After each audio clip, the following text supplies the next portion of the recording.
হাসান বসরি রহমতুল্লাহ আলাইহি জবরদস্ত একজন আল্লাহর ওলি ছিলেন। একবারের ঘটনা হলো, একজন ইহুদি ইসলামে অনুপ্রাণিত হয়ে হযরত হাসান বসরি রহমতুল্লাহ আলাইহির কাছে চলে গেলেন। যে ইসলাম ধর্ম গ্রহণ করলেন, এশার নামাজের পরে ইসলাম গ্রহণ করেছে রাত্রিবেলায়।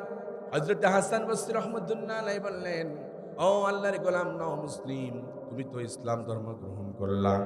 এখন মুসলমানের জন্য সর্বপ্রথম কাজ যেটা, কালিমা গ্রহণ করার পরে নামাজ। ঠিক কিনা বলেন? তুমি জানো আর না জানো, কিছু পারো আর না পারো, মসজিদ থেকে যখন মুয়াজ্জিন নামাজের জন্য ডাক দিবে, তখন তুমি মসজিদে গিয়ে জামাতের সাথে নামাজ পড়বা। একটা মাত্র সবক নিয়ে মুসলিম চলে এসেছে রাতের বেলায়। তার প্রথম নামাজ হলো আগামীকাল সকাল ভোরে ফজরের নামাজ। খুব কান দিয়ে শুনুন মুসলমানেরা। চিন্তা করছে, হায় হায়, জীবনের প্রথম নামাজ মসজিদে গিয়ে ইমামের পেছনে পড়বো, কিভাবে পড়বো কিভাবে পড়বো, চিন্তা টেনশন করতে করতে রাত ফুরিয়ে গেল। পার্শ্ববর্তী মসজিদ থেকে মুয়াজ্জিন আসসালাতু খায়রুম মিনান নাওম বলে ডাক দিল। আল্লাহর বান্দা মুসলিম উঠে পড়লেন, অজু করলেন, মসজিদে চলে গেলেন। মসজিদে গিয়া ইমামের পেছনে ফজরের নামাজ জামাতের সাথে আদায় করেছেন। বলেন তো, একজন ইহুদি যদি মসজিদে গিয়ে জামাতের সাথে নামাজ আদায় করে, তাহলে তার মুসলমান হওয়ার সংবাদটা কি আর কি গোপন থাকে নাকি? কথা বলে না, গোপন থাকে নাকি? না, গোপন নয়, প্রকাশ হয়ে গেছে। ঘটনাক্রমে ওই নও মুসলিম ছিল একজন মুদি দোকানদার।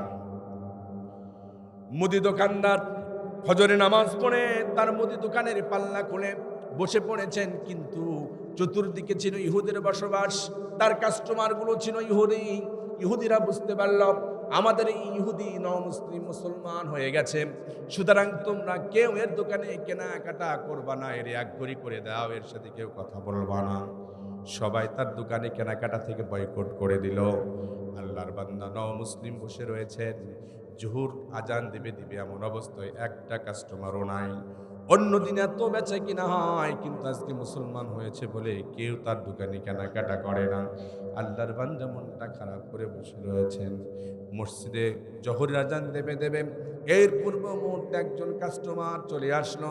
কাস্টমার এসে বলে, মুসলিম ভাই, আমার বাড়িতে অনুষ্ঠান হবে, তোমার দোকানে এই মালগুলো আছে কিনা লিস্ট করে এনেছে, এই মালগুলো আছে কিনা দেখো। মুসলিম এই লিস্টের সব মালগুলো পড়ে বলে, ভাই সব মালগুলো আমার দোকানে আছে, তুমি একটু ওয়েট করো, সবগুলো আমি দিচ্ছি তোমাকে। লোকটি বলল, ঠিক আছে, আমার বাড়িতে অনুষ্ঠান, একটু দ্রুত আপনি সব মালগুলো প্যাকিং করে দেন।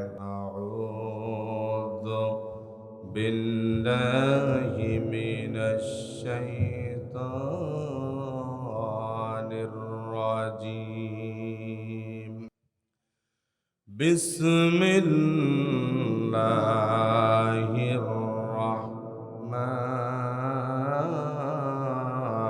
রহমানির রহিম।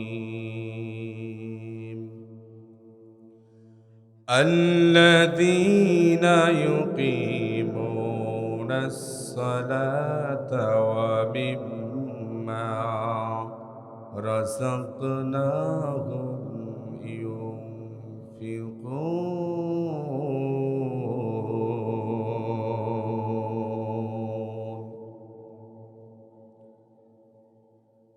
وقال تعالى في آية أخرى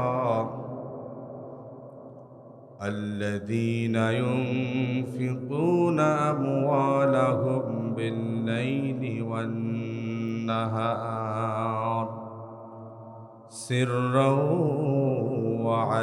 وعلانية فلهم أجرهم عند ربهم ولا خوف عليهم ولا هم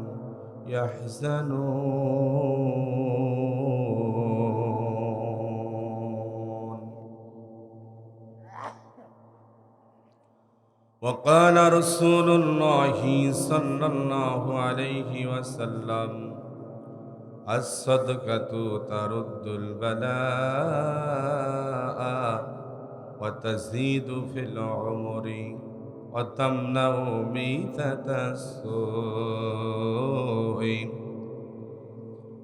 وفي شان حبيبه إن الله وملائكته يصلون على النبي يا أيها الذين آمنوا صلوا عليه وسلموا تسليما اللهم صل على محمد وعلى آل محمد كما صليت على إبراهيم وعلى آل إبراهيم إنك حميد مجيد اللهم بارك على محمد وعلى آل محمد كما باركت على إبراهيم وعلى آل إبراهيم إنك حميد مجيد بلغ العلا بكماله كشف الدجى بجماله حسنت جميع خصاله صلوا عليه وآله لا إله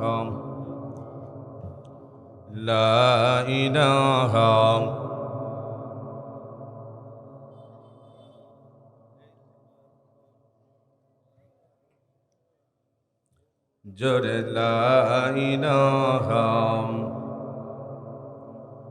سبحان الله والحمد لله لا إله জোরে মুখ খোলেন না লা ইলাহা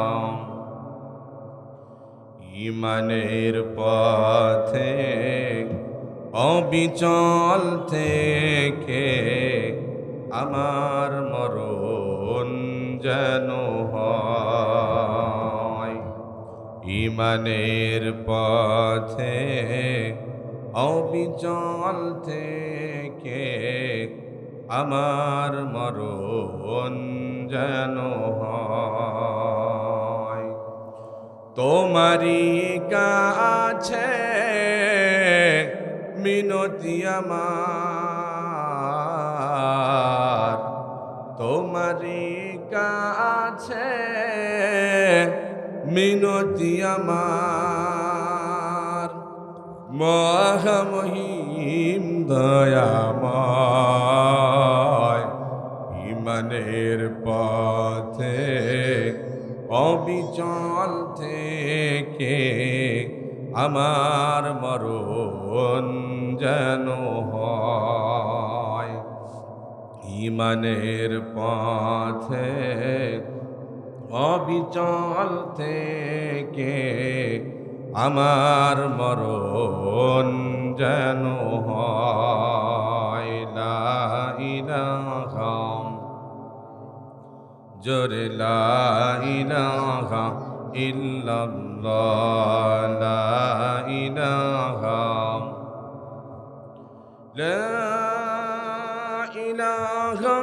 ইল্লাল্লাহ মুহাম্মাদুর রাসূলুল্লাহ। আলহামদুলিল্লাহ। আমরুদ ছোটা ইমদাদিয়া দারুল উলুম কওমি মাদ্রাসার উদ্যোগে ৫৩তম বার্ষিক ওয়াজ মাহফিল ও হালকাই জিকিরের সম্মানিত সভাপতি আলহাজ হজরত মাওলানা মতিউর রহমান, আল্লাহ তার এই গোলামকে দ্বীনের জন্য কোরআনের জন্য কবুল করে নিক, আয়াতে তৈয়বা সিহাতে কুল্লিয়া দান করুক, সকলে বলেন আমিন। বিশেষ করে আজকের আমার পূর্বে কোরআন এবং হাদিস থেকে জ্ঞান গর্ভ আলোচনা করে ধন্য করেছেন বিশিষ্ট ইসলামী চিন্তাবিদ হজরত মাওলানা মোহাম্মদ নাজমুস সাকিব সাতক্ষীরা ভাইকে কোরআনের ময়দানে কবুল ও মঞ্জুর করে নিক, সকলে বলেন আমিন। আরও আজকে উপস্থিত থাকবেন আজকের এই প্রোগ্রামের মধ্যমণি, প্রধান বক্তা, আন্তর্জাতিক খ্যাতিসম্পন্ন মুফাসসিরে কুরআন, বিশিষ্ট ইসলামী চিন্তাবিদ, উদীয়মান তরুণ বক্তা, আমার প্রিয় ভাই শেখ আব্দুল্লাহ আল মামুন খুলনা। আমার এই ভাইকে আল্লাহ রাব্বুল আলামিন যেন কোরআনের ময়দানে সারা বিশ্বময় কবুল করে নেয়, সকলে বলেন আমিন। সম্মানিত ওলামাই কেরাম, সামনে উপবিষ্ট বৃদ্ধ বাবাজিরা, যুবক ভাইয়েরা, পর্দার অন্তরালে অবস্থানরত আমার মা ও বোনেরা, সর্বপ্রথম সেই মহান রবের শুকরিয়া আদায় করছি যিনি আমাদেরকে সকল ব্যস্ততা উপেক্ষা করে মনের সবটুকু আবেগ উচ্ছ্বাস উজাড় করে দিয়ে দিনের জন্য আসবার মতো বসবার মতো তৌফিক দান করেছেন। সে মহান রবের দরবারে শুকরিয়া আদায় করছি, সকলে বলছি আলহামদুলিল্লাহ। আরেকটু জোরে বলতে হবে আলহামদুলিল্লাহ। বলেন তো, শুকরিয়া আদায় করলে খুশি হন কে? আল্লাহ পাকের শুকরিয়া আদায় করলে আল্লাহ রাব্বুল আলামিন বান্দার নিয়ামতের শুকরিয়া আদায় করার কারণে নিয়ামতকে বাড়িয়ে দেন কে? বলেন তো, আল্লাহ বাড়িয়ে দেন। আল্লাহ বলেন, তোমরা যদি নিয়ামতের শুকরিয়া আদায় করো তো আমি আল্লাহ পাক তোমাদের নিয়ামতকে আরো বাড়িয়ে দেব। সুবহানাল্লাহ। আল্লাহ রাব্বুল আলামিন ডেকে বলেন, লাইন শাকারতুম লাযীদান্নাকুম ওয়া লাইন কাফারতুম ইন্না আযাবী লাশাদীদ। আল্লাহ ডেকে বলে, গোলাম রে, যদি তুমি আমার শুকরিয়া আদায় করতে পারো, তোমার যে নিয়ামত দিয়েছি নিয়ামত আরো বাড়িয়ে দেব। আর যদি অকৃতজ্ঞ হও, নিয়ামতের শুকরিয়া আদায় না করো, আমি আল্লাহ তাআলা কঠিন আযাবের মধ্যে তোমাদেরকে গ্রেফতার করব। জনে বলেন নাউজুবিল্লাহ। আমার প্রিয় বান্দা, আল্লাহ পাক আমাদেরকে যত নিয়ামত দিয়েছেন, এই নিয়ামতের শুকরিয়া আদায় করে বান্দা কখনো শেষ করতে পারবে না, কি বলেন? না, শেষ করা সম্ভব নয়। আল্লাহ পাকের যত নিয়ামত রয়েছে, এই নিয়ামত গণনা করেও কেউ শেষ করতে পারবে না, ঠিক কিনা বলেন? আল্লাহ পাক তাও কুরআনুল কারীমের মধ্যে বললেন, ওয়া ইন তাউদ্দু নি'মাতাল্লাহি লা তুহসুহা। আল্লাহ পাক বললেন, শোনো দুনিয়ার গোলামেরা, আমি যত নিয়ামত তোমাদেরকে দিয়েছি, এই নিয়ামতের গণনা করে সংখ্যা নির্ণয় করা পৃথিবীর কোনো মানুষের দ্বারা সম্ভব নয়, ঠিক কিনা বলেন? শুধুমাত্র তাই না, আল্লাহ রাব্বুল আলামিন আরো বলেন, উদাহরণ দিয়ে বলতেছেন, শোনো, আমার নিয়ামতের শুকরিয়া আদায় করতে গিয়ে, আমার কথা, আমার বাণী লিখতে গিয়ে তোমরা লেখা শেষ করতে পারবে না। পৃথিবীর সমুদ্রের পানিগুলো ফুরিয়ে যেতে পারে, তারপর আমি আল্লাহ রাব্বুল আলামিনের নিয়ামতের শুকরিয়া, আমার কথা লিখা কখনো শেষ হবে না। সুবহানাল্লাহ। আর রাব্বুল আলামিন ডেকে বলেন, কুল লাউ কানাল বাহরু মিদাদাল লিকালিমাতি রাব্বি লানাফিদাল বাহরু ক্বাবলা আন তানফাদা কালিমাতু রাব্বি ওয়ালাউ জিনা বিমিসলিহি মাদাদা। রব্বি কারীম ডেকে বলে, শোনো দুনিয়ার গোলামেরা, আমার নিয়ামতের শুকরিয়া লিখার জন্য যদি সমুদ্রের পানিগুলিকে তোমরা কালি বানাও, আর এই কালি শেষ হয়ে যাবে, এরপরে আবার যদি ওই সমুদ্রগুলিকে পানি দিয়ে ভরিয়ে দেওয়া হয়, আবার ওই কালিগুলি যদি কলমের মাথায় দিয়ে আমার নিয়ামতের শুকরিয়া আদায় করার জন্য লিখা হয়, দ্বিতীয় সমুদ্রের পানিও আবার শেষ হয়ে যাবে, কিন্তু আমার নিয়ামতের শুকরিয়া আদায় করতে পারবে না। আমার কালিমার কথা লিখা কখনো শেষ হবে না। সুবহানাল্লাহ। শুধুমাত্র তাই না, আল্লাহ রাব্বুল আলামিন আরো উদাহরণ দিলেন, শোনো গোলামেরা, ওয়ালাউ আন্নামা ফিল আরদি মিন শাজারাতিন আকলাম। পৃথিবীতে যত বৃক্ষরাজি রয়েছে সকল বৃক্ষগুলিকে যদি তোমরা কলম বানিয়ে ফেলো, যত গাছ রয়েছে সকল গাছগুলিকে যদি তোমরা কলম বানাও, ওয়াল বাহরু ইয়ামুদ্দুহু মিন বাদিহি সাবআতু আবহর, আর একটি সমুদ্র নয়, দুটি নয়, 7 সমুদ্রের পানি যদি তোমরা কানি বানিয়ে ফেলো, আর পৃথিবীর সকল বৃক্ষরাজিগুলি যদি কেটে কেটে কলম বানাও, তাহলে দেখবা কলমগুলো ক্ষয় হয়ে যেতে পারে আর পানিগুলো শেষ হয়ে যাবে। 7 সমুদ্রের পানি শেষ, কিন্তু তারপরেও আল্লাহ রাব্বুল আলামিনের নিয়ামত লিখে শেষ হবে না। সুবহানাল্লাহ বলেন। সেই মহান রব, যে রব আমাদেরকে এত নিয়ামত দিয়েছেন, বলেন তো সেই রবের শুকরিয়া আদায় করার দরকার আছে না নাই? সেই রবের শুকরিয়া আদায় করতে হবে, সেই রবের ক্ষমার প্রত্যাশী হতে হবে, সেই রবের কাছে যেতে হবে।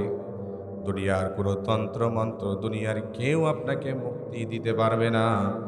যদি মুক্তি দিতে পারেন তিনি কে?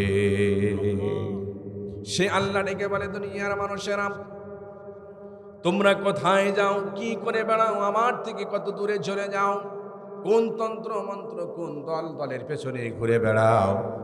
শোনো দুনিয়ার মানুষেরা, আমি আল্লাহ পাকের মাগফিরাতের দিকে আসো। আমার কাছে যদি ক্ষমা চেতে পারো, আমি আল্লাহ রাব্বুল আলামিন তোমার সকল ভুল ভ্রান্তিগুলো ক্ষমা করে বান্দা হিসাবে গ্রহণ করে নেব। সুবহানাল্লাহ। আল্লাহ তাও ডেকে বললেন, সাবিকু ইলা মাগফিরাতিম মির রাব্বিকুম ওয়া জান্নাতিন আরদুহা কা'আরদিস সামাই ওয়াল আরদ। যদি আমার ক্ষমা পেয়ে যাও, আমার ক্ষমা যদি গ্রহণ করতে পারো, তাহলে শুনে রাখো, আমি তোমাদেরকে আমার একটা জান্নাতের অধিকারী তোমাদেরকে বানিয়ে দেব। কা'আরদিস সামাই ওয়াল আরদ, যার বিশালতা হবে পৃথিবীর সমান আর সুউচ্চ আকাশের সমান। এর চাইতে বড় জান্নাতের মালিক আমি আল্লাহ রাব্বুল আলামিন তোমাকে বানিয়ে দেব। সুবহানাল্লাহ বলেন। আমার প্রিয় বান্দা, আমার রাসূল বলেছেন, এই দুনিয়ার মানুষেরা শোনো, আল্লাহ রাব্বুল আলামিন মুমিন বান্দাদেরকে জান্নাত দান করবেন। এই জান্নাত সবচেয়ে ছোট জান্নাত, যে মুমিনকে আল্লাহ রাব্বুল আলামিন দান করবেন, সেই জান্নাতের পরিধি কত হবে আল্লাহর নবী হাদিসের মধ্যে বললেন। নবীজি আমার বলেন, শোনো, পৃথিবীকে যদি 10টা পৃথিবী বানানো হয়, ছোট্ট একটা জান্নাত এই 10 পৃথিবীর চাইতেও বেশি বড় হয়ে যাবে। এত বড় জান্নাত আল্লাহ তাআলা মুমিন বান্দাদেরকে যে ছোট সবচাইতে, এই ছোট জান্নাতটা আল্লাহ তাআলা দান করবেন। সুবহানাল্লাহ জোরে বলবেন না? আমার প্রিয় ভাইরা, এই এত বড় জান্নাত আল্লাহ দান করবেন একজন মুমিন বান্দাকে, এমনিতে এমনিতে দান করবেন না? শর্ত আছে, শর্ত আছে। কারণ এমনিতে এমনিতে যদি আল্লাহ তাআলা সবাইকে গণহারে জান্নাত দান করতেন, তাহলে ফেরাউন বলতো, আল্লাহ আমিও একটা পাওনাদার। কথা কয় না? নমরুদ বলতো, আমিও একটা চাই। আবু জাহেল বলতো, আমিও চাই। কারণ জান্নাতের জন্য তো কোনো শর্ত নাই। আল্লাহ তুমি সবাইকে দিচ্ছে, তো আমার একটা দাও। কথা বলেন ঠিক কিনা? কিন্তু জান্নাতের জন্য শর্ত রয়েছে, আল্লাহ শর্ত লাগিয়েছেন। আল্লাহ এমনিতে এমনিতে জান্নাত দান করবেন না। আর রব্বুল আলামিন সূরা তাওবার মধ্যে বললেন, ইন্নাল্লাহা আশতারা মিনাল মুমিনিনা আনফুসাহুম ওয়া আমওয়ালাহুম বিআন্না লাহুমুল জান্নাহ। আর রব্বুল আলামিন ডেকে বলেন, জান্নাত যদি পেতে চাও, আমি আল্লাহ রাব্বুল আলামিনের কাছে 2টা জিনিস তোমাকে দিতে হবে। একটা হলো জান, আর একটা হলো মাল। কয়টা জিনিস বলেন তো? আল্লাহ পাক ডেকে বলেন, আমি মুমিন বান্দাদের কাছ থেকে জান এবং মাল ক্রয় করে নিয়েছি, বিনিময়ে বিআন্না লাহুমুল জান্নাহ, আমি আল্লাহ রাব্বুল আলামিন তাদেরকে জান্নাত দিব। সুবহানাল্লাহ বলেন। তাহলে জান্নাত পেতে হলে কি করতে হবে? জান এবং মাল দিয়ে আল্লাহর দ্বীনের জন্য আমাদেরকে কাজ করতে হবে। রব্বুল আলামিন সূরা আস-সাফফার মধ্যে বললেন, এ দুনিয়ার মানুষেরা শোনো, তোমাদেরকে আমি এমন একটা ব্যবসার কথা কি বলে দেব না, যেই ব্যবসা যদি তোমরা করতে পারো জাহান্নামের কঠিন আযাব থেকে তোমরা মুক্তি পেয়ে যাবে। আল্লাহ নিজেই প্রশ্ন করলেন, আবার নিজেই উত্তর দিতেছেন। সেই ব্যবসাটা কি? আল্লাহ পাক বললেন, তুমিনুনা বিল্লাহি ওয়া রাসূলিহি ওয়া তুজাহিদুনা ফি সাবিলিল্লাহি বিআমওয়ালিকুম ওয়া আনফুসিকুম। আল্লাহ পাক ডেকে বলেন, আল্লাহ এবং তার রাসূলের প্রতি ঈমান আনো। আল্লাহর জমিনে আল্লাহ দ্বীন প্রতিষ্ঠার জন্য তুমি তোমার মাল এবং জান দিয়ে আল্লাহর দ্বীনের জন্য খরচ করো, তাহলে আশা করা যায় তোমরা জাহান্নামের আগুন থেকে বেঁচে যাবে। সুবহানাল্লাহ। তাহলে কি জান এবং মাল দিতে হবে। আল্লাহ পাক এই আয়াতের মধ্যে আগে জানের কথা বলেছেন, আগে মালের কথা বলেছেন। আল্লাহ বলছেন আনফুসাহুম ও আমওয়ালাহুম। হ্যাঁ, আগের আয়াতে বললেন প্রথমে জীবনের কথা, এরপরে মালের কথা। আর সূরা আস-সাফফার মধ্যে আল্লাহ পাক বললেন এমন একটা ব্যবসার কথা কি আমি তোমাদেরকে বলে দেব না, যেই ব্যবসা করতে গেলে আল্লাহ এবং রাসূলের প্রতি বিশ্বাস করতে হবে, আর মাল আর জান লাগবে। এখানে মালের কথা আগে বললেন, কারণ ব্যবসা করতে হলে টাকা দরকার আছে না নাই? আছে। তো এই মাল আল্লাহর দ্বীনের জন্য খরচ করতে হবে। কেন? কারণ জীবনও দিতে হবে। জীবন মানে শহীদ হয়ে যায় এমনটি নয়। এই যে নামাজ পড়তেছেন, নিজের জীবনের একটা ক্ষয় হচ্ছে, কষ্ট। হ্যাঁ, এই যে এখানে হেঁটে এসেছেন, বসে রয়েছেন, আরামে শুইতে পারতেন, কিন্তু দ্বীনের জন্য, ইসলামের জন্য বসে রয়েছেন। এই যে নিজের জীবন আপনি আল্লাহর দ্বীনের পথে ব্যয় করছেন এবং সম্পদও ব্যয় করছেন, কিন্তু সম্পদটা আগে ব্যয় বেশি করতে হবে। কেন? কারণ আপনি যদি জীবনটাই দুনিয়ার জন্য, দ্বীনের জন্য দিয়ে দেন, তাহলে সম্পদ তো পড়ে থাকবে, ঠিক কিনা বলেন? তো সেই সম্পদ আপনি কি মনে করছেন যে আমি চলে গেলে আমার সন্তান মানে সব দান করে দেবে? আমি যেমন আমার বাবার জন্য দান করছি, আমি মরে গেলে আমার সন্তানও ঠিক তেমনই দান করবে, ঠিক কিনা বলেন? এই জন্য নিজের জন্য সদকা করে যাওয়া, নিজের জন্য দান করে যাওয়া, দ্বীনি প্রতিষ্ঠান সদকায় জারিয়া করে যাওয়া। আমার ভাইরা, এই জন্য মৃত্যুর আগে আমাকে দান করতে হবে, নেক কাজ করতে হবে, যাতে মৃত্যুর সময় আফসোস না করা লাগে। আল্লাহ তুমি আমাকে একটু সময় দাও, আমি একটু দান করে নিই, আমি একটু আমল করে নিই, এরকম আফসোস যাতে না করা লাগে। এই জন্য মৃত্যুর পূর্বেই নেক আমল করতে হবে, দান ও সদকা করতে হবে। আল্লাহ তাও বললেন, وأنفقوا مما رزقناكم من قبل أن يأتي أحدكم الموت। মৃত্যু আসার আগেই বান্দা তুমি আল্লাহর দ্বীনের জন্য খরচ করো, যাতে মৃত্যুর সময় তোমাকে না বলা লাগে ফায়াকুল রাব্বি লাউলা আখখারতানি ইলা আজালিন করিম ফাআসাদদাকা ওয়া আকুম মিনাস সালিহিন। আমার প্রিয় ভাইরা, আল্লাহ রাব্বুল আলামিন ডেকে বলে, ও দুনিয়ার মানুষ, মৃত্যু যখন তোমার চলে আসবে, তখন তুমি বলবা ফাসাদদাকা ওয়া আকুম মিনাস সালিহিন। আল্লাহ আমাকে একটু সময় দাও, আমি দান করব, আমি নেক কাজ করব, জিন্দেগিতে আর কোনো খারাপ কাজ করব না। বলেন তো আজরাইল যদি চলে আসে, এমন কোনো দরখাস্ত আল্লাহ কি কবুল করবেন নাকি? না, কোনো সময় দেওয়া হবে না।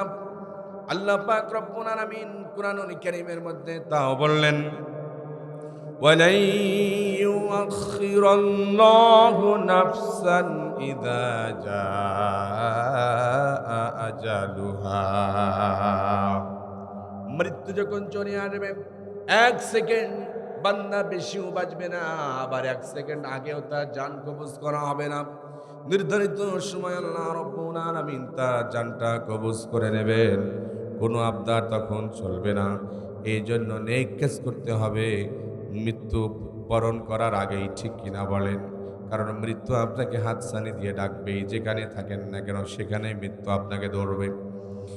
রব্বুল আলামিন ডেকে বলেন, আইনামা তাকুনু ইউদরিকুমুল মাউতু ওয়ালাউ কুনতুম ফি বুরুজিম সাইয়্যাদা।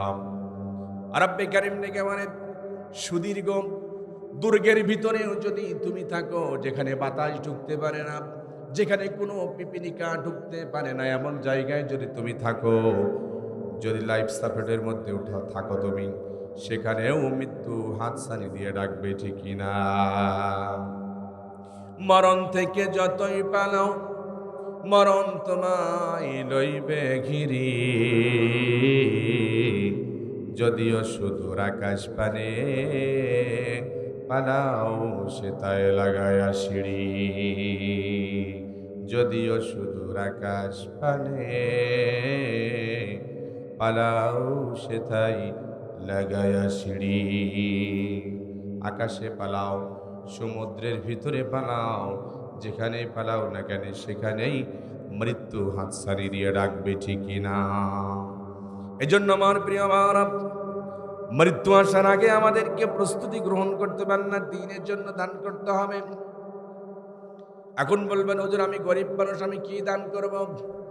আমার তো টাকাই নাই, পয়সাই নাই, আমি কি দান করব? যাদের আছে তারা দান করবে। আল্লাহ পাক রব্বুল আলামিন দানের থিওরি বলে দিলেন কুরআনুল কারীমের মধ্যে। আল্লাহ পাক বলেন, ওয়ায়াসআলুনাকা মাযা ইউনফিকুনা কুলিল আফওয়া। ওগো নবীজি, আপনাকে যদি কেউ প্রশ্ন করে কি দান করব, আপনি বলবেন কুলিল আফওয়া, তোমার জীবন চলার জন্য, জীবন উপকরণ চলার জন্য যতটুকু লাগে, এটার থেকে যতটুকু তুমি পাবা, ততটুকুর ভিতর থেকে যতটুকু পারবা, ততটুকু তুমি দ্বীনের জন্য, কোরআনের জন্য দান করে দাও। সুবহানাল্লাহ বলেন। আমার প্রিয় ভাইরা, এই আয়াত যেই নবীর উপরে নাজিল হয়েছে, সেই নবীর একটা হিস্টোরি শোনেন আপনারা। একবার আল্লাহর পয়গম্বর মসজিদে নববীতে ঢুকলেন, নামাজের সময় আল্লাহর নবী ইমামতির মুসল্লায় দাঁড়ালেন, সাহাবীরা কাতারবদ্ধ হয়ে দাঁড়িয়ে গেল। মসজিদের মুয়াজ্জিন ইকামত দেওয়া শুরু করলেন। স্বাভাবিকত আল্লাহর নবী তাকবীরে তাহরিমা বেঁধে নামাজ শুরু করবেন, কিন্তু আশ্চর্য ব্যাপার, নবী আমার তাকবীরে তাহরিমা বেঁধে নামাজ শুরু করলেন না। নবীজি ঘুরে দাঁড়ালেন, সাহাবাই কেরামদেরকে কাতার থেকে দুভাগ করে দিলেন। নবীজি আমার মসজিদ থেকে বের হয়ে চলে আসলেন। সাহাবাই কেরামরা কোনো কথা বললেন না। আল্লাহর নবী চলে আসলেন, সকল সাহাবীরা আশ্চর্য হয়ে গেল, নবী এমনটি কেন করলেন, কোনো সমস্যা হলো কিনা? সাহাবীরা অপেক্ষা করতেছে, দেখা যাক নবী কি করেন। নবীজি চলে গেলেন, ডাইরেক্ট তিনার হুজরার ভিতরে চলে গেলেন। এরপরে কিছুক্ষণ পর আবার নবীজি আমার চলে আসলেন, সাহাবাই কেরামরা আবার কাতারে দাঁড়িয়ে গেলেন। নবীজি এবার ইমামতি শুরু করলেন, নামাজ শেষ করলেন। সাহাবাই কেরামরা জিজ্ঞেস করছে, ইয়া রাসূলুল্লাহ, আজকে আপনি যেমনটি করলেন, ইতিপূর্বে এমনটি কখনো করেন নাই। ইকামত শেষ হয়ে গেল, নামাজ শুরু না করে আপনি চলে গেলেন, দীর্ঘক্ষণ পর্যন্ত বাইরে থাকলেন, আবার চলে আসলেন, নামাজ শুরু করলেন। কোথায় গিয়েছিলেন আমাদের জানতে বড় মনে চায়।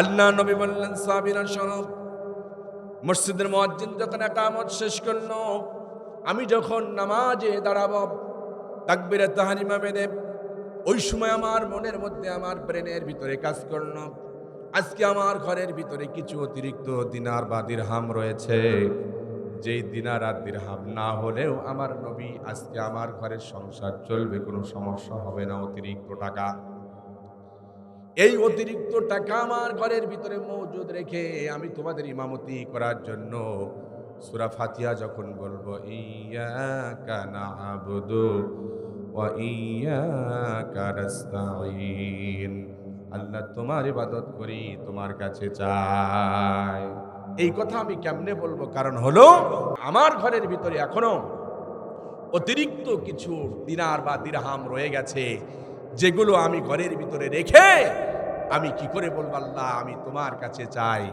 তোমার ইবাদত করি। এই জন্য আমি বাড়িতে চলে গেলাম, আমার অতিরিক্ত টাকা পয়সাগুলো আমি দান করে দিলাম, সদকা করে দিলাম।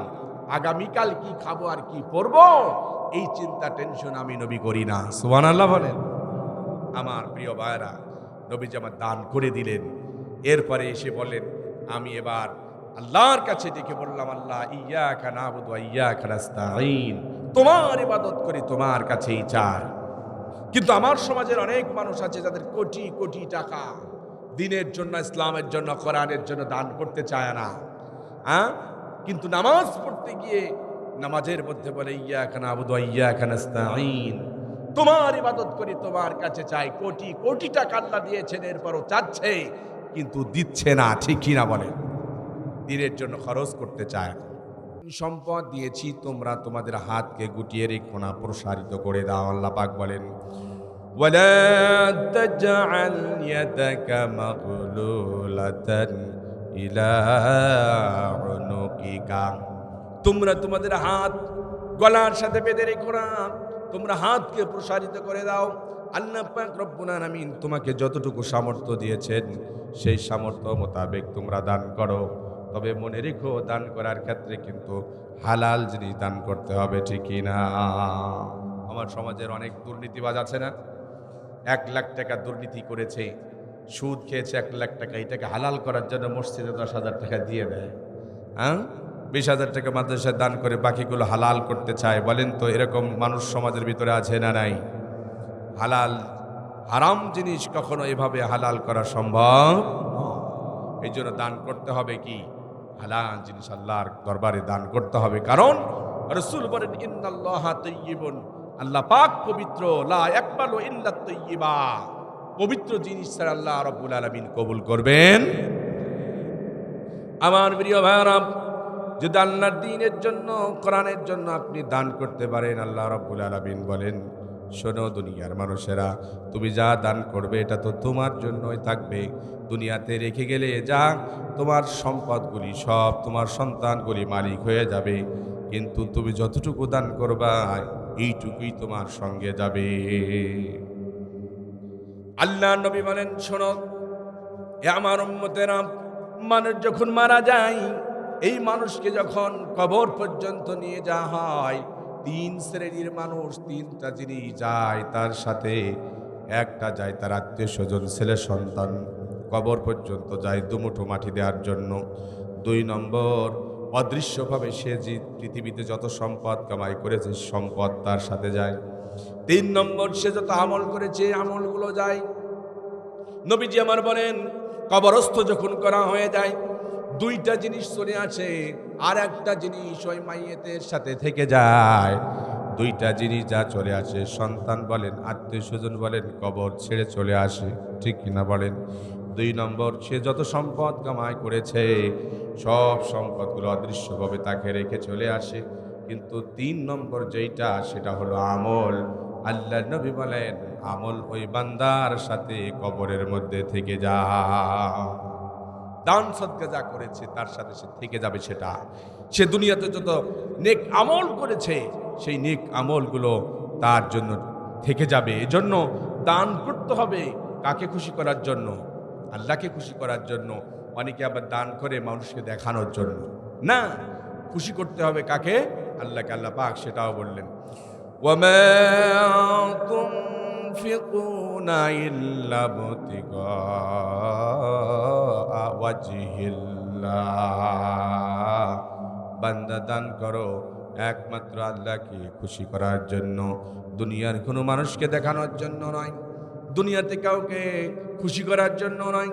আল্লাহ রাব্বুল আলামিনকে খুশি করার জন্য যদি আপনি দান করতে পারেন, আল্লাহ রাব্বুল আলামিন আপনার জিন্দেগির সব গুনাহগুলো মাফ করে দেবেন। সুবহানাল্লাহ বলেন।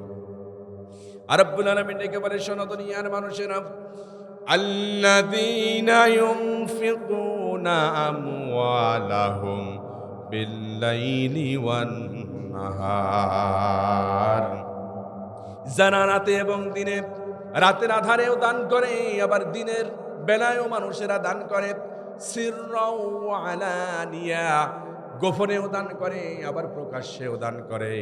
প্রকাশ্যে দান করে মানুষকে দেখানোর জন্য নয়, প্রকাশ্যে দান করে মারহাবা পাবার জন্য নয়, প্রকাশ্যে দান করে নিয়ত হলো আমি দান করলাম, আমার দানের দেখা দেখে আরেকজন উৎসাহিত হয়ে দান করবে। এমনটা যদি করতে পারে, আল্লাহ পাক বলেন, ফালাহুম আজরুহুম ইনদা রাব্বিহিম ওয়ালা খাউফুন আলাইহিম ওয়ালা হুম ইয়াহজানুন।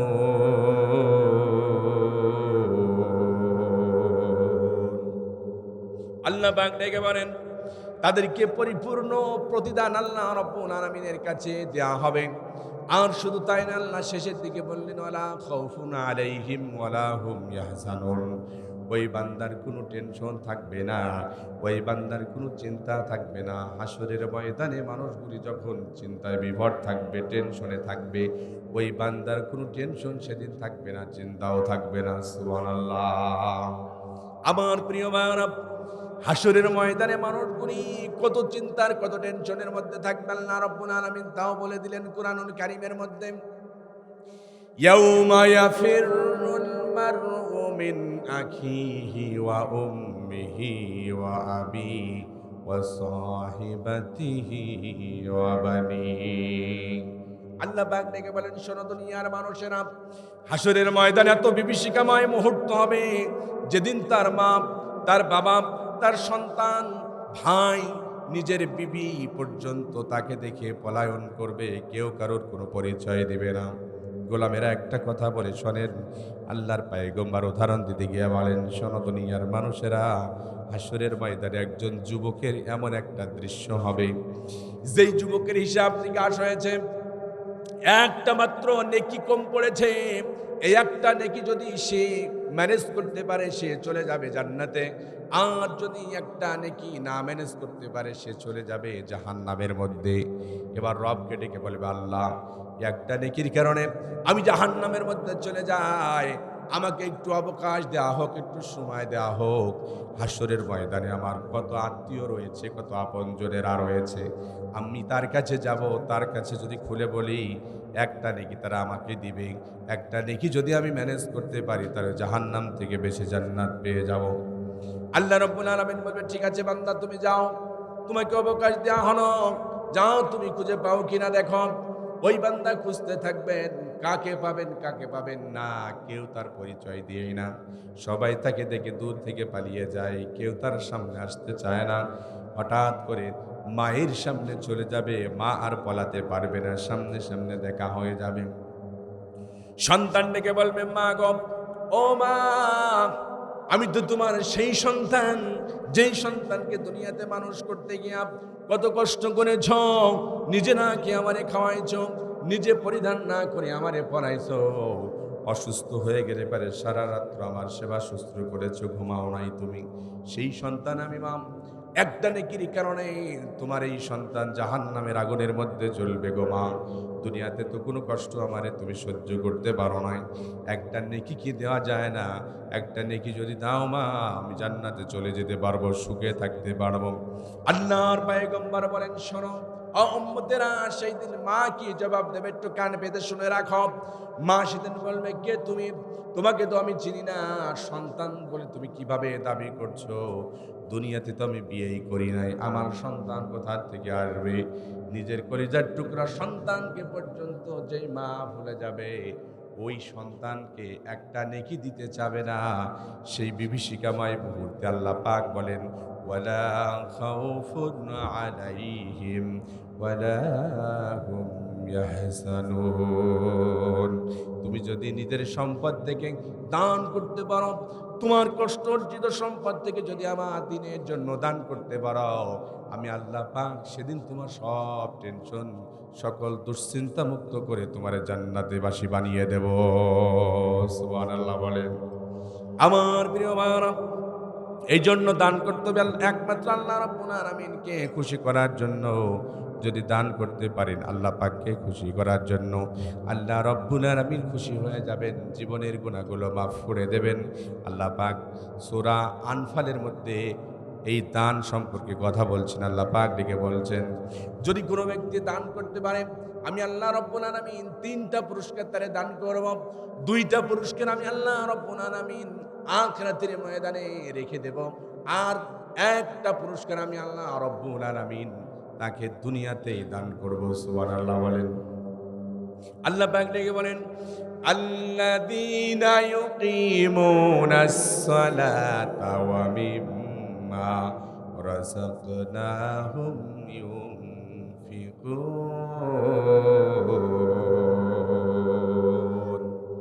আল্লাহ কেন দুইটা আমলের কথা বললেন? এক নম্বর, নামাজ যদি পড়তে পারো বান্দা। দুই নম্বর, তোমাকে যে সম্পদ দিয়েছি সেই সম্পদ থেকে যদি কোরআনের জন্য খরচ করতে পারো, দ্বীনের জন্য খরচ করতে পারো।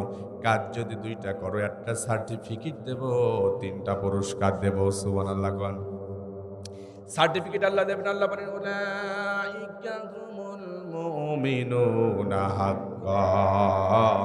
আল্লাহ পাক বলেন এই নামাজ যারা পড়বে আর তাদের যে সম্পদ দিয়েছি সেখান থেকে যা খরচ করবে, এই দুই ক্যাটাগরির মানুষেরা হবে প্রকৃত মুমিন, সত্যিকারের মুমিন, একেবারে এক নম্বর মুমিন। সুবহানাল্লাহ বলেন। আল্লাহ পাক ডেকে বলেন লাহুম দারাজাতুন ইনদা রাব্বিহিম ওয়া মাগফিরাতু ওয়া রিজকুন কারীম।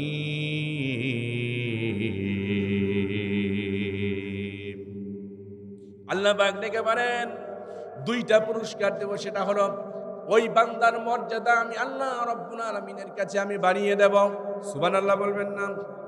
দুই নম্বর, আমি আল্লাহ রাব্বুল আলামিন তার জিন্দেগির যত ভুল ভ্রান্তি, যত গুনাহ রয়েছে সব গুনাহগুলো আমি আল্লাহ রাব্বুল আলামিন ক্ষমা করে দেব।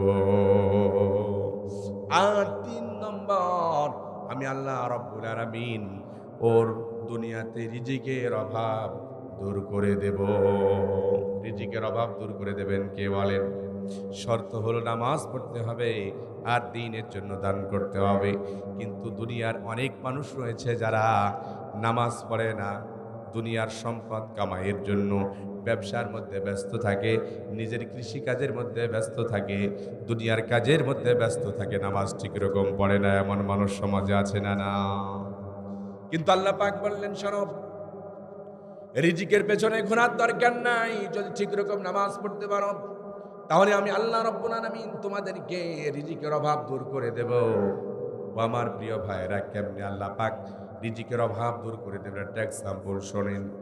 যদি আল্লাহ পাককে খুশি করতে পারেন, ইবাদত করতে পারেন, নামাজ পড়তে পারেন, নামাজকে প্রাধান্য দেন, দুনিয়ার কাজকে প্রাধান্য না দিয়ে যদি নামাজকে প্রাধান্য দেন, আল্লাহ রাব্বুল আলামিন রিজিকের অভাব কেমনে দূর করে দেয়। হযরত হাসান বসরি রাহমাতুল্লাহ আলাইহির নাম আপনারা শুনেছেন। এই হাসান বসরি রাহমাতুল্লাহ আলাইহি জবরদস্ত একজন আল্লাহর ওলি ছিলেন। একবারের ঘটনা হলো, একজন ইহুদি ইসলামে অনুপ্রাণিত হয়ে হযরত হাসান বসরি রাহমাতুল্লাহ আলাইহির কাছে চলে গেলেন। যে ইসলাম ধর্ম গ্রহণ করলেন, এশার নামাজের পরে ইসলাম গ্রহণ করেছে রাত্রিবেলায়। হযরত হাসান বসরি রাহমাতুল্লাহ আলাইহি বললেন, ও আল্লাহর গোলাম নও মুসলিম, তুমি তো ইসলাম ধর্ম গ্রহণ করলা, এখন মুসলমানের জন্য সর্বপ্রথম কাজ যেটা কালিমা গ্রহণ করার পরে নামাজ। ঠিক কিনা বলেন? তুমি জানো আর না জানো, কিছু পারো আর না পারো, মসজিদ থেকে যখন মুয়াজ্জিন নামাজের জন্য ডাক দিবে তখন তুমি মসজিদে গিয়ে জামাতের সাথে নামাজ পড়বা। একটা মাত্র সবক নিয়ে মুসলিম চলে এসেছে রাতের বেলায়। তার প্রথম নামাজ হলো আগামীকাল সকাল ভোরে ফজরের নামাজ। খুব কান দিয়ে শুনুন মুসলমানেরা, চিন্তা করছে হায় হায় জীবনের প্রথম নামাজ মসজিদে গিয়ে ইমামের পেছনে পড়বো, কিভাবে পড়বো কিভাবে পড়বো, চিন্তা টেনশন করতে করতে রাত ফুরিয়ে গেল। পার্শ্ববর্তী মসজিদ থেকে মুয়াজ্জিন আসসালাতু খায়রুম মিনান নাওম বলে ডাক দিল। আল্লাহর বান্দা মুসলিম উঠে পড়লেন, ওযু করলেন, মসজিদে চলে গেলেন। মসজিদে গিয়া ইমামের পেছনে ফজরের নামাজ জামাতের সাথে আদায় করেছেন। বলেন তো, একজন ইহুদি যদি মসজিদে গিয়ে জামাতের সাথে নামাজ আদায় করে তাহলে তার মুসলমান হওয়ার সংবাদটা কি আর কি গোপন থাকে নাকি? কথা বলে না, গোপন থাকে নাকি? না, গোপন নয়, প্রকাশ হয়ে গেছে। ঘটনাক্রমে ওই নও মুসলিম ছিল একজন মুদি দোকানদার। মুদি দোকানদার ফজরে নামাজ পড়ে তার মুদি দোকানের পাল্লা খুলে বসে পড়েছেন, কিন্তু চতুর্দিকে ছিল ইহুদের বসবাস, তার কাস্টমার গুলো ছিল ইহুদি। ইহুদিরা বুঝতে পারল আমাদের এই ইহুদি মুসলিম মুসলমান হয়ে গেছে, সুতরাং তোমরা কেউ এর দোকানে কেনাকাটা করবা না, এর একঘরি করে দাও, এর সাথে কেউ কথা বলবা না। সবাই তার দোকানে কেনাকাটা থেকে বয়কট করে দিল। আল্লাহর বান্দা মুসলিম বসে রয়েছেন, জোহর আজান দিবে দিবে এমন অবস্থায় একটা কাস্টমারও নাই।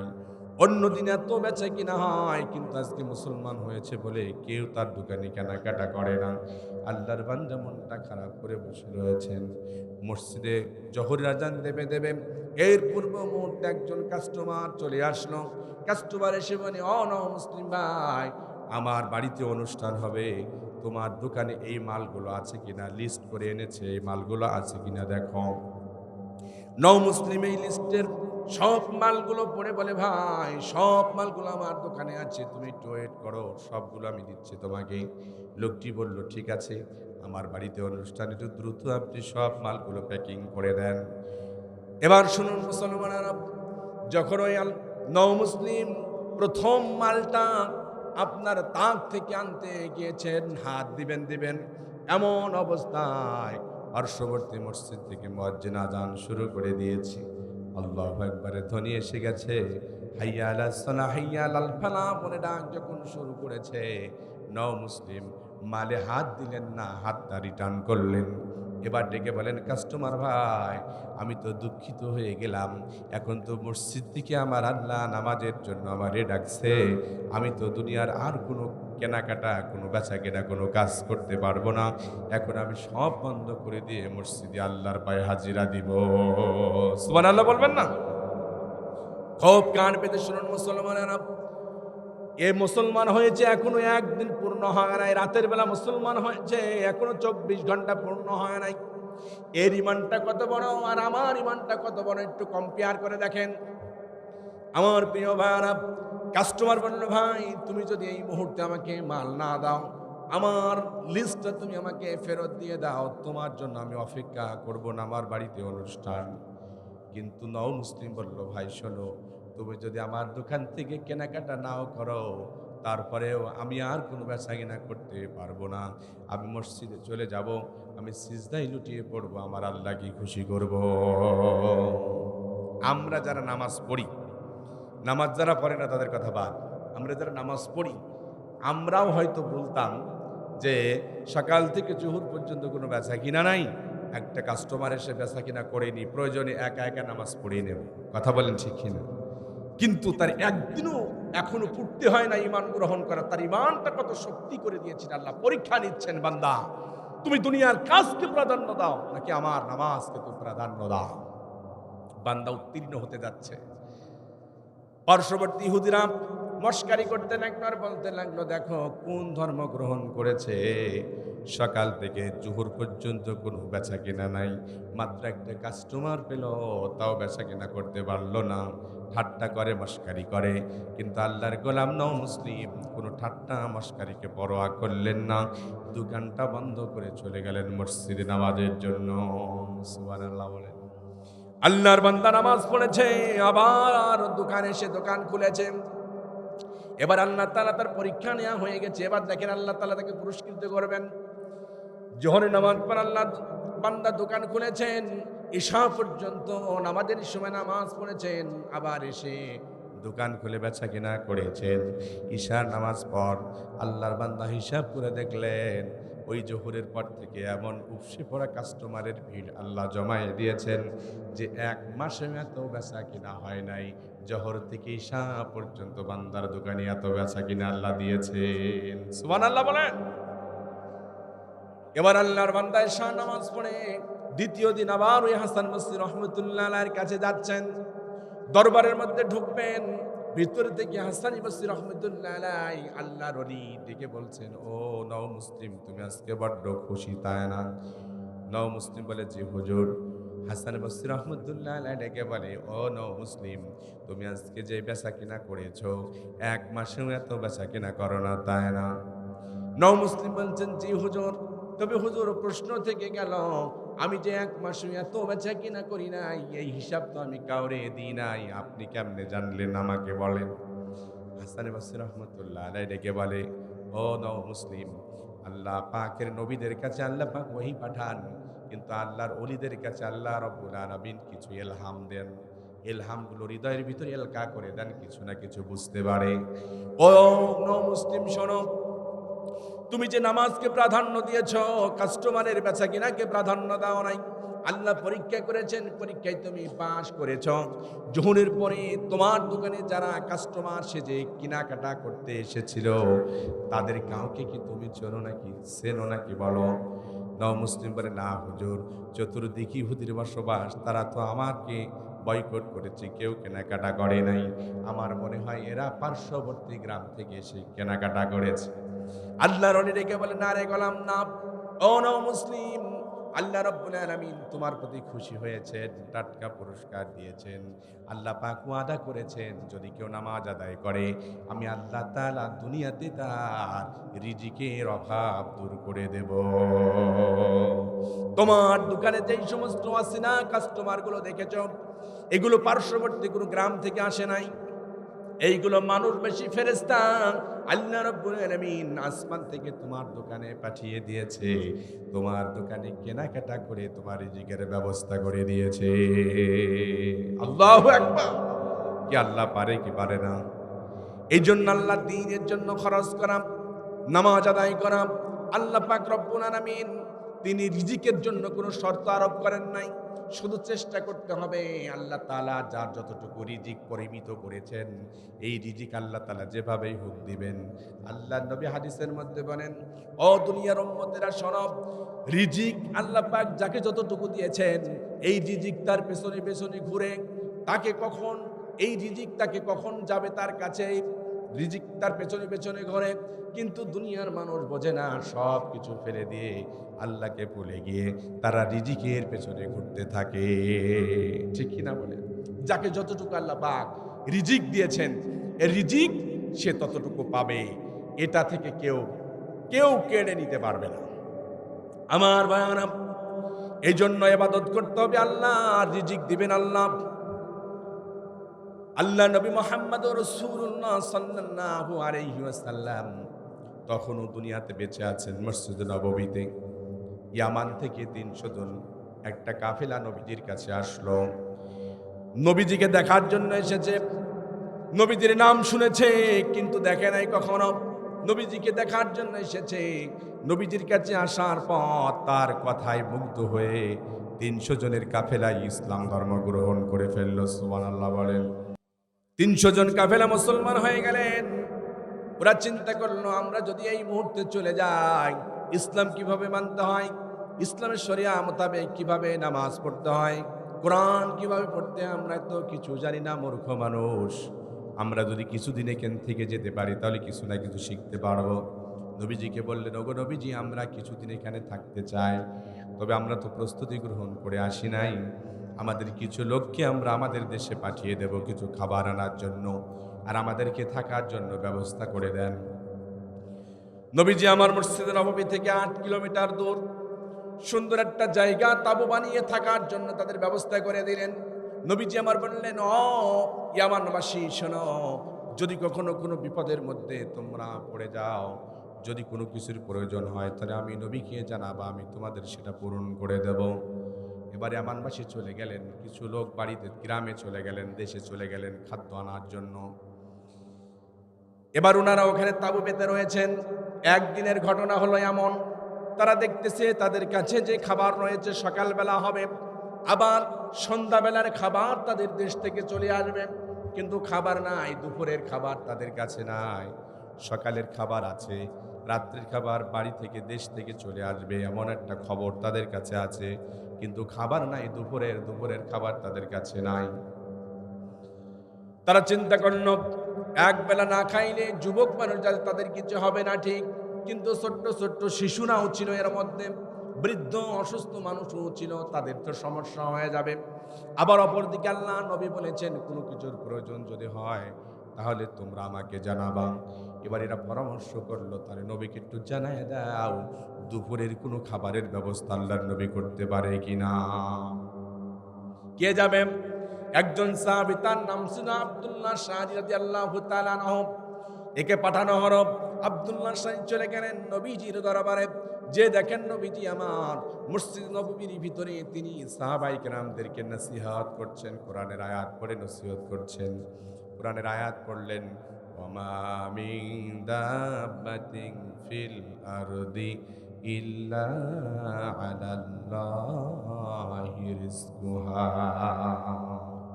আয়াত পড়ে সাহাবীদেরকে তালিম দিচ্ছেন, রিজিকের তালিম দিচ্ছেন। নবীজি আমার বলেন, দেখো পৃথিবীতে আল্লাহ তাআলা এমন কোন মাখলুকাত সৃষ্টি করেন নাই, শুধু মানুষ নয়, পৃথিবীতে যত মাখলুকাত সৃষ্টি করেছেন এমন কোন মাখলুকাত আল্লাহ পাক পৃথিবীতে সৃষ্টি করেন নাই যার রিজিকের দায়িত্ব আল্লাহ পাক নিজে হাতে গ্রহণ করেন নাই। সুবহানাল্লাহ। তার মানে পৃথিবীতে মাখলুকাত সৃষ্টি করার আগেই ওর রিজিকের দায়িত্ব আল্লাহ পাক নিজে হাতে গ্রহণ করেছেন। সুবহানাল্লাহ। দেখেন সাহাবীদের কেমন ঈমান। আব্দুল্লাহ শরীফ মসজিদের বাইরে থেকে নবীজির এই বয়ান শুনছেন।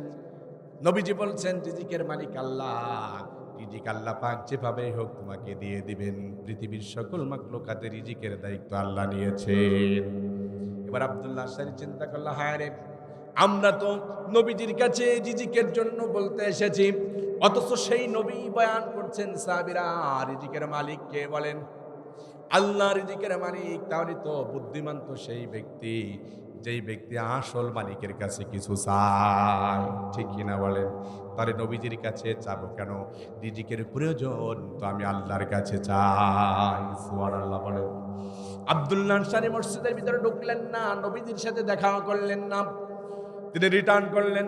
কিছু দূর যাওয়ার পর একটা বাগানের ভিতরে দাঁড়িয়ে দুহাত রবকে ডেকে বলেন, রব্বিল আলামিন, আমরা ইয়ামান থেকে এসেছি, মুসলমান হয়েছি, সকালের খাবার আছে, রাতের খাবার আমাদের দেশ থেকে চলে আসার সম্ভাবনা আছে।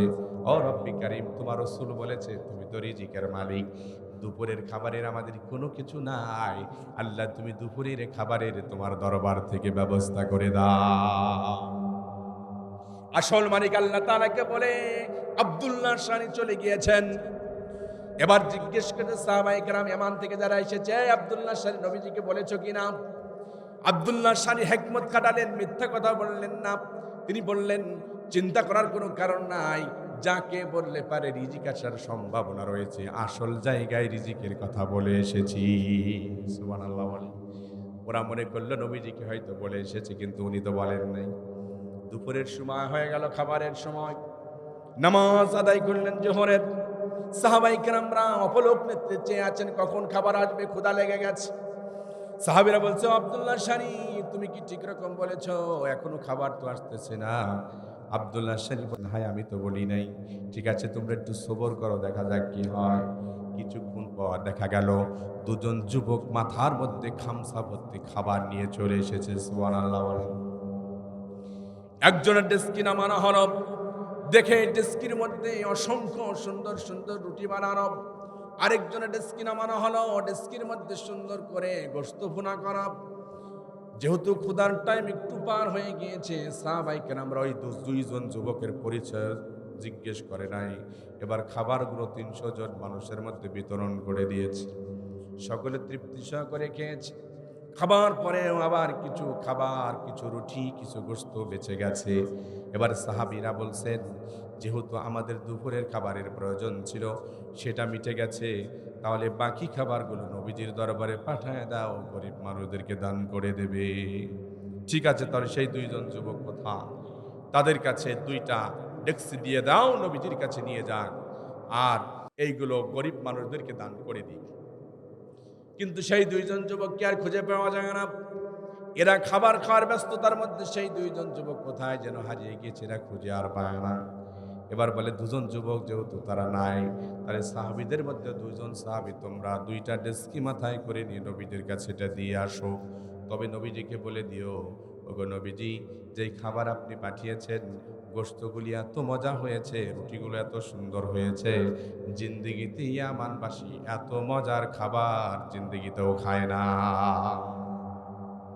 2জন যুবক চলে গেলেন ডেস্কি মাথায় করে নিয়ে নবীজির দরবারে চলে গেলেন। ওগো পয়গম্বর, এই যে আপনি খাবার পাঠিয়েছিলেন, এগুলো অতিরিক্ত বেঁচে গিয়েছে, আমাদের প্রয়োজন নাই, তৃপ্তি সহকারে খেয়েছি, এত সুন্দর খাবার জিন্দেগিতে আমরা কখনো খাই নাই নবীজি, এই অতিরিক্ত খাবারগুলো গরিবদের মাঝে বিতরণ করে দেন। নবীজি হতভম্ব হয়ে গেলেন, জিজ্ঞেস করলেন, সাহাবীরা কি বলছো তোমরা? তোমরা কখনই বা আমার কাছে খাবার চাইলা, আর কখনই বা আমি তোমাদের জন্য খাবার দিলাম? সুবহানাল্লাহ। ও দুজন সাহাবী বলে, কেন ইয়া রাসূলুল্লাহ, সকালবেলা আব্দুল্লাহ আশআরী আপনার কাছে আসেন নাই? খাবারের চাহিদার কথা কি বলে যায় নাই? আল্লাহ নবী বলে, না আমার কাছে তো আসে নাই। কোথায়, ডাকো আব্দুল্লাহ আশআরীকে। এরা চলে গেল, আব্দুল্লাহ আশআরীকে ডেকে আনা হলো। সামনে এসে আল্লাহর নবী জিজ্ঞেস করেন, আব্দুল্লাহ রে, তুমি কি আমার কাছে খাবার চেয়েছো নাকি? আব্দুল্লাহ মাথাটা নিচের দিকে বলে, ইয়া রাসূলুল্লাহ, অবস্থা তো এই, আপনি যখন বললেন রিজিকের মালিক আল্লাহ, সাহাবীদেরকে বলতেছিলেন আপনার কাছে চাইলাম না, আসল মালিকের কাছে চেয়ে আমি চলে গিয়েছি। এরপরের ঘটনা কি আমি জানি না ইয়া রাসূলুল্লাহ।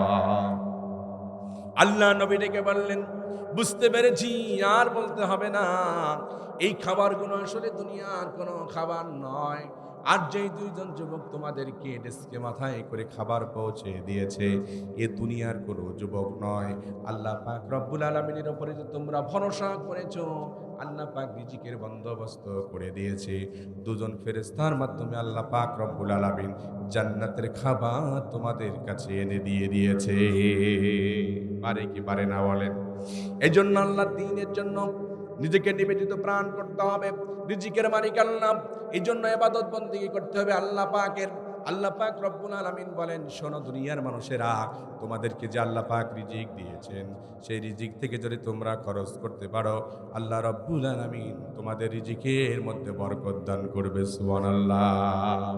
আল্লাহ পাক ডেকে বলেন, ইয়ামহাকুল্লাহুর রিবা ওয়া ইউরবিস সাদাকাত।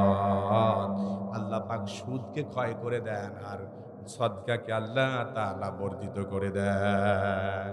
আমরা দুনিয়ার মানুষ জানি টাকা বাড়াইতে হলে সুদে লাগাতে হবে, ঠিক কি না বলেন? আর আল্লাহ পাক বললেন, না, টাকা বাড়াইতে হলে সদকা করো, দান করো। দান করলে পারে সম্পদের মধ্যে বরকত দিয়ে দেবেন কে বলেন তো? আল্লাহ পাক। কিন্তু আল্লাহ পাক বললেন, ইয়ামহাকুল্লাহুর রিবা, সুদে যদিও দেখি টাকা আসে ঠিক, কিন্তু কোন দিক থেকে ওই টাকা আমি বিলীন করে দেব, ক্ষয় করে দেব, বুঝতেও পারবে না। ওর মধ্যে কোনো বরকত নাই। কিন্তু যদি দান করতে পারে, তাহলে দানের মধ্যে বরকত দেবেন কে বলেন তো? শুধুমাত্র দয়া নয়, উত্তম জিনিসগুলো, মোহাব্বতের জিনিসগুলো, ভালোবাসার জিনিসগুলো আপনাকে দান করতে হবে, দিনের জন্য দান করতে হবে। কিন্তু দুনিয়ার অনেক মানুষ এমন আছে যারা দিনের জন্য, ইসলামের জন্য, কোরআনের জন্য দান করতে চায় না, অপচয় করে। আছে, এরপরে অপচয় করে, নষ্ট করে ঠিক, কিন্তু গরিবদেরকে দান করেন এমন মানুষ আছে না? না। আল্লাহ পাক বলেন, ইন্নাল মুবাদ্দিরিনা কানু ইখওয়ানাশ শায়াতিন। যারা অপচয় করে তারা শয়তানের ভাই। অপচয় করা যাবে না, অপচয় কেউ করতে পারে না। আমার ভাইয়ারা, একজন গ্রাম্য সাহাবী আল্লাহর নবীর কাছে চলে গেলেন, ওগো নবীজি, আমাকে কিছু দান করুন। নবীজি বললেন, ও সাহাবী, দান করার মতো তো আমার কাছে কিছু নাই। আল্লাহর নবী তো কিছু রাখতেন না, যখনই কিছু আসতো সঙ্গে সঙ্গে সাহাবায়ে কেরামদের মধ্যে বিলিতন করে দিতেন। সুবহানাল্লাহ বলেন। সাহাবী আবার চলে যাচ্ছেন, নবীজি বলেন, ও সাহাবী দাঁড়াও, তুমি আমার কাছে চেয়েছো, আমার কাছে কিছু নাই, তবে শোনো, আমি তোমাকে বললাম তুমি একটু আমার জামাতা উসমানের কাছে চলে যাও, যে বলো আমি নবীজি তোমাকে পাঠিয়েছি কিছু দান করার জন্য, চলে যাও। লোকটা চলে গেল, গ্রাম্য সাহাবী। এবার যে মানুষদেরকে জিজ্ঞেস করছে, ওসমানকে তো চেনে না, বাড়িও চেনে না। মানুষদেরকে জিজ্ঞেস করে করে হযরত ওসমানের বাড়ি পর্যন্ত পৌঁছে গেছে।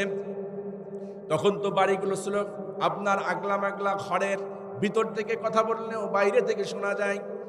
ওই গ্রাম্য সাহাবী হযরত ওসমানের বাড়ির সামনে গিয়া দাঁড়িয়ে পড়েছেন।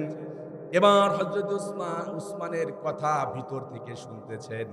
গ্রাম্য সাহাবী শুনতে পেলেন যে একজন পুরুষ লোক একজন মহিলা লোককে আপনার বকুনি দিচ্ছে, ধমকি দিচ্ছেন।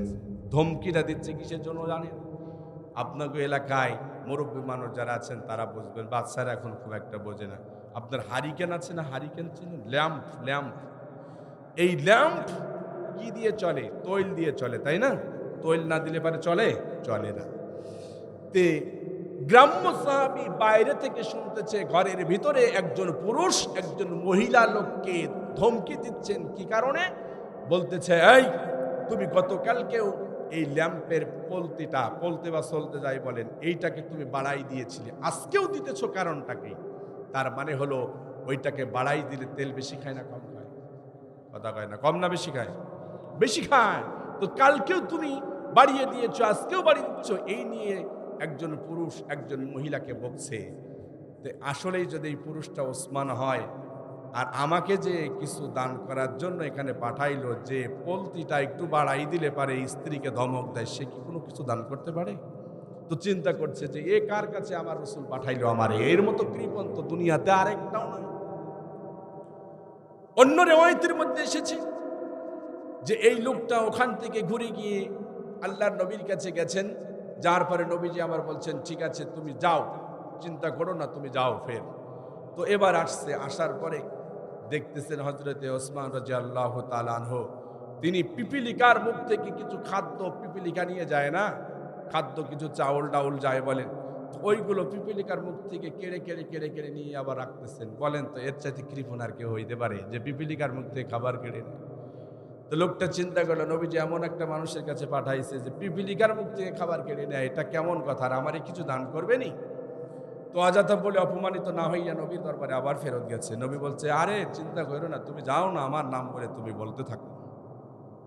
তো উনি ফের গিয়েছেন। এবার যে দেখে কি জানেন, এবার যে দেখে যে তুলা আছে, তুলা, এই তুলাগুলো বাতাসে উড়ে যায়, কিন্তু দৌড়ে দৌড়ে তুলার পেছনে গিয়ে ওসমান তুলাগুলোকে ধরে এনে নিচেই আপনার রেখে দেয়।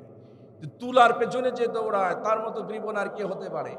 কিন্তু নবীজি যে 3 বার গিয়েছেন, এবার তো বলতে বলেছেন, এবার যদি যাই নবী কি বলবেন একটু বলে দেখি না। গ্রাম্য সাহাবী হযরত ওসমানকে সালাম দিলেন, ডেকে বললেন ওসমান, আল্লাহর পয়গম্বর তোমার কাছে আমাকে পাঠিয়েছেন, তুমি আমার জন্য কিছু দান করে দাও। এক রিওয়ায়াতের মধ্যে এসেছেন ওসমান কোনো প্রশ্ন করলেন না, তিনি ঘরের ভিতরে ঢুকে পড়লেন। তিনি জিজ্ঞেস করলেন না তোমাকে আমি কতটুকু দান করব, কতটুকু তোমার প্রয়োজন, কি দরকার, সেটাও কোনো কিছু বললেন না। হযরত ওসমান চলে গেলেন ঘরের ভিতরে, যাবার পরে একটা থলে নিয়ে আসলেন, একটা বেগ নিয়ে আসলেন। বেগটা এনে ওই গ্রাম্য সাহাবীর হাতের মধ্যে তুলে দিলেন। গ্রাম্য সাহাবীরাকে ব্যাগটা প্রচুর পরিমাণে বাড়ি। জিজ্ঞেস করলেন ওসমান ভাই কোনো কিছু জিজ্ঞেস করলা না, কি দান করলা, কি আছে এর মধ্যে? বলি এর মধ্যে 300টা দিনার রয়েছে। সুবহানাল্লাহ বলেন। দিরহাম এক জিনিস, দিনার আরেক জিনিস, দিনার স্বর্ণের তৈরি। এই 300টা দিনার বর্তমান বাজারে যদি মূল্যায়ন করা যায় তাহলে 3 কোটিরও অধিক টাকা হয়ে যাবে। সুবহানাল্লাহ বলেন। দান করে দিয়েছে। লোকটার মনের মধ্যে প্রশ্ন এসেছে, হায় হায়, কোনো প্রশ্ন নাই, কিছু নাই, বললাম রসুল পাঠিয়েছেন, রসুলের রেফারেন্সের কারণে আমারে দান করে দিল। তো জিজ্ঞেস করছে ভাই আমি তো এসেছিলাম, দেখলাম যে তুমি ঘরের ভিতরে তোমার স্ত্রীকে তুমি ধমকি দিচ্ছ একটু বেশি বাড়াই দেওয়ার কারণে, তেল বেশি খাবে বলে, অথচ তুমি কিছু বলা নাই, কওয়া নাই, এতগুলো দিনার তুমি আমারে দিয়া দিলা, বুঝতে পারলাম না বিষয়টা কি। ওসমান জবাবটা কি দেয় দেখেন। হযরত ওসমান ডেকে বলে শোনো, আমি এই জন্য আমার স্ত্রীকে বকেছি কারণ আমার পরিবারের জন্য যা খরচ করব, কতটুকু খরচ করব, কি করব না, এটা আমার আল্লাহর দরবারে কিয়ামতের দিনে হিসাব দেওয়া লাগবে। সুবহানাল্লাহ। কি করছেন, কোথায় খরচ করছেন, এই হিসাব দেওয়া লাগবে না? লাগবে না? কোন পথে খরচ করছেন, অবৈধ না বৈধ পথে খরচ করছেন, এই হিসাব আল্লাহর কাছে দেওয়া লাগবে। এই জন্য আমি আমার স্ত্রীকে বকতেছিলাম অপচয় করা যাবে না, যতটুকু প্রয়োজন ততটুকু তুমি খরচ করো। আর আমি যে তোমাকে দিলাম এই যে টাকাগুলো, এই দিনারগুলো তোমাকে আমি দিয়ে দিলাম, এগুলো আমাকে হিসাব দেওয়া লাগবে না, বরং আমি এই টাকাগুলোর হিসাব আমি আমার রবের কাছ থেকে হাসরের ময়দানে বুঝে নেব। সুবহানাল্লাহ বলবেন না? সংসারের জন্য যা খরচ করব সেই হিসাব নেবেন কেডা? হয় না কথা, কে নেবেন? আর যেটা দান করব এই হিসাব আমি আল্লাহর কাছ থেকে বুঝে নেব। সুবহানাল্লাহ বলবেন না? তাহলে দানের যে ফজিলত রয়েছে, আল্লাহ পাক রব্বুল আলামিন ডেকে বলেন যে দানের ফজিলত হচ্ছে কেউ যদি 1 টাকা দান করে তো আল্লাহ পাক মিনিমাম তার আমল নামায় 700 গুণের চাইতে বেশি সওয়াব লিপিবদ্ধ করে দেয়। সুবহানাল্লাহ। নবীজি বলেন মান আনফাকা নাফকাতান ফি সাবিলিল্লাহ কুতিবাত লাহু বিসাবঈ মিআতি দিআফিন, যদি কেউ 1 টাকা দিনের জন্য, কোরআনের জন্য দান করে তো মিনিমাম তার আমল নামায় 700 টাকার সওয়াব লিখে দেওয়া হয়। সুবহানাল্লাহ। সম্মানিত ভাইরা, এই ওসমান তো সেই ওসমান যেই উসমান দানের কারণে আল্লাহ রাব্বুল আলামিন তার কত মর্যাদা দিয়েছেন, এই কথা বলে আমি শেষ করে দেব, শেষের দিকে যাব। আমার ভাইয়েরা কান লাগান। একবার মদিনার ভিতরে দুর্ভিক্ষ শুরু হয়ে গেল। আল্লাহ নবী ইন্তেকালের পর মদিনার ভিতর দুর্ভিক্ষ। হযরতে আবু বকর খলিফা হয়েছেন মাত্র, কোনো ফসল হয় না, সকলে ক্ষুধার্ত অবস্থায়, দুর্ভিক্ষ শুরু হয়েছে, গরিবানা পান, কেউ খাইতে পারে কেউ পারে না। কিন্তু হযরত ওসমান ছিলেন বড্ড ধনী মানুষ, ব্যবসা ছিল তার অনেক। একবার এই গরিব, এই দুর্ভিক্ষের ভিতরে হযরত ওসমান রাদিয়াল্লাহু তাআলা আনহুর ব্যবসায়ের কাফেলা ইয়ামান থেকে চলে আসছে মদিনার বর্ডারে। হাজার হাজার পিঠ ভর্তি, উটের পিঠ ভর্তি খাবার চলে আসছে ব্যবসার জন্য, মদিনাতে ঢুকছে। মদিনার কিছু ব্যবসায়ীকে দলেরা হযরত ওসমানের কাছে গেলেন, ডেকে বলেন, ও ভাই ওসমান, মদিনার মানুষেরা বড় অভাবের মধ্যে রয়েছে, দুর্ভিক্ষ শুরু হয়েছে। তুমি যদি তোমার এই হাজার হাজার উটের পিঠ ভর্তি খাবারগুলো যদি একটু কম লাভে যদি আমাদেরকে দিয়ে দিতাম, তাহলে আমরা একটু গরিব মানুষদের কাছে একটু কম লাভে বিক্রি করে দিতাম।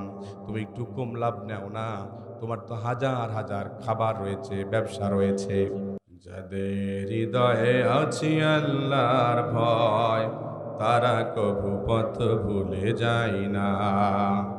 আল্লাহর প্রেম ছাড়া এই দুনিয়ায় কারো কাছে কোনো কিছু চাই না। ঠিক কিনা বলেন?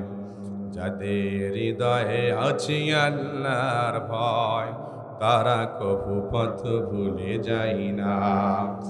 আল্লাহর প্রেম ছাড়া এই দুনিয়ায় কারো কাছে কোনো কিছু চাই না। রাতের আধারে যারা সিজদাতে রয়, দু চোখের চুরুতে নদী যেন বয়। রাতের আধারে যারা সিজদাতে রয়, দু চোখের চুরুতে নদী যেন বয়। ছলনার হাত সানি যত আসুক, পেছনে ফিরেও সে তাকাই না। যাদের হৃদয়ে আছে আল্লাহর ভয়, তারা কভু পথ ভুলে যায় না। আল্লাহর প্রেম ছাড়া এই দুনিয়ায় কারো কাছে কোনো কিছু চাই না। লা ইলাহা ইলাহা লা ইলাহা ইল্লাল্লাহু মুহাম্মাদুর রাসূলুল্লাহ। আমার প্রিয় ভাইরে কান লাগায় শোনেন, হযরত ওসমান বলছে, তোমরা কত টাকা লাভ দিবা বলো? ব্যবসায়ীকে দলেরা বলে, আপনি কত টাকা লাভ নেবেন বলেন? হযরত ওসমান বললেন, না, তোমরা বলো কত টাকা লাভ তোমরা দিতে চাও। তারা বলল, সমান সমান 1 টাকায় 1 টাকা লাভ দিতে চায়। যেহেতু আপনার অনেক খরচ হয়েছে, 1 টাকায় 1 টাকা, মানে 1 টাকা কিনা জিনিসে 1 টাকা লাভ দেব, সমান সমান। হযরত ওসমান বলল, না, হবে না, এর চাইতে বাড়াতে হবে। তারা বাড়াতে বাড়াতে 10 টাকা পর্যন্ত গিয়েছে। কিন্তু ওসমান বলে, না রে না, 10 টাকা দিলে হবে না, এর চাইতেও বেশি দেওয়ার কাস্টমার আমার ঘরের সামনে আছে। সুবহানাল্লাহ। এবার ব্যবসায়ী দলেরা চলে যায়। হযরত ওসমান ডেকে বলে, ব্যবসায়ী দলেরা যায়ও না, ফেরত আসো, ফেরত আসো। ব্যবসায়ী দলেরা ফেরত এসেছে। ডেকে বলে, তোমরা তো জিজ্ঞেস করলা না যে এর চাইতে বেশি কে নেয়ার জন্য আমার ঘরের সামনে দাঁড়িয়ে রয়েছে, এটা তো জিজ্ঞেস না করে চলে যাও। লোকেরা জিজ্ঞেস করছে, হুজুর বলেন কি? তখন হযরত ওসমান ডেকে বলে, শোন, আমার আল্লাহ রাব্বুল আলামিন বলেছেন, তুমি যদি একটা দান করতে পারো, আমি আল্লাহ তাআলা 700 গুণ তোমার আমলনামায় সওয়াব দান করব। আমার মদিনার ভাইয়ারা, না কে রয়েছেন, দুর্ভিক্ষ শুরু হয়েছে।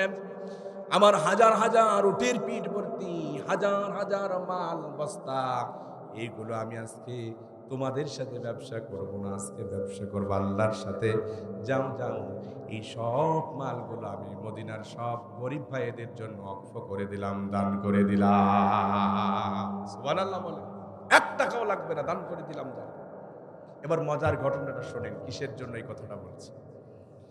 ওই রাত্রিবেলায় হযরত আব্দুল্লাহ ইবনে আব্বাস রাদিয়াল্লাহু তাআলা আনহু হাদিস বর্ণনা করেন। তিনি বলেন ওই রাত্রিবেলায় আল্লাহর নবী তো ইন্তেকাল করেছেন, কিন্তু রাত্রিবেলায় আল্লাহর নবীকে আমি স্বপ্নে দেখে ফেললাম, নবীর সাথে স্বপ্নে সাক্ষাৎ হয়ে গেল। আব্দুল্লাহ ইবনে আব্বাস ডেকে বলেন আমি স্বপ্নের ভিতরে দেখলাম আল্লাহর নবী মুহাম্মদুর রাসূলুল্লাহ সাল্লাল্লাহু আলাইহি ওয়াসাল্লাম একটা নুরানি ঘোড়ায় চড়ে, একটা নুরানি চাবুক নিয়া, একটা স্বর্ণের খুতবা নিয়া নবীজি আমার দূর বেগে যাচ্ছেন আমার সামনে দিয়ে। আমি নবীজিকে সালাম দিলাম। আল্লাহ নবী সালামের জবাব দিলেন। আমি জিজ্ঞেস করলাম, ওগো আল্লাহর পয়গম্বর, নুরানি ঘোড়ায় চড়ে, নুরানি একটা হাতির ভিতরে লাঠি নিয়া, ছড়ি নিয়া, এরপরে স্বর্ণের খুতবা নিয়া কোথায় যান? আল্লাহ নবী ডেকে বলেন, আব্দুল্লাহ ইবনে আব্বাস রে, আমি একটা বিয়ের খুতবা দেবার জন্য যাচ্ছি। সুবহানাল্লাহ বলেন।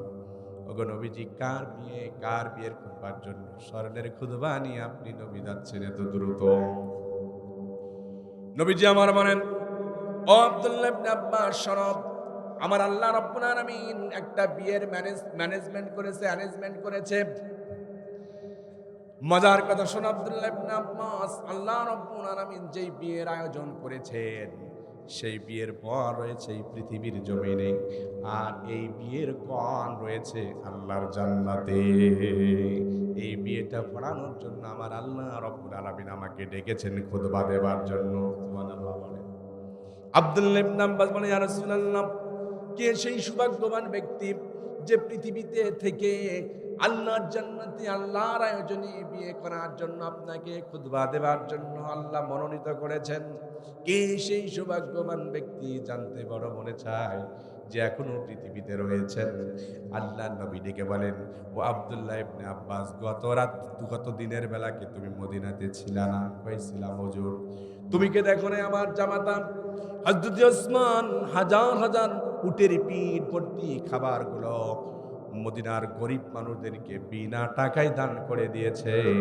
আমার আল্লাহ এত খুশি হয়েছেন যে হযরতে ওসমান দুনিয়াতে রয়েছে, কিন্তু আল্লাহ পাক তার দানে এত খুশি হয়েছেন, তার জন্য বিবাহের বন্দোবস্তর জন্য আল্লাহ আয়োজন করেছে। তাহলে দান করলে কত খুশি হন আল্লাহ।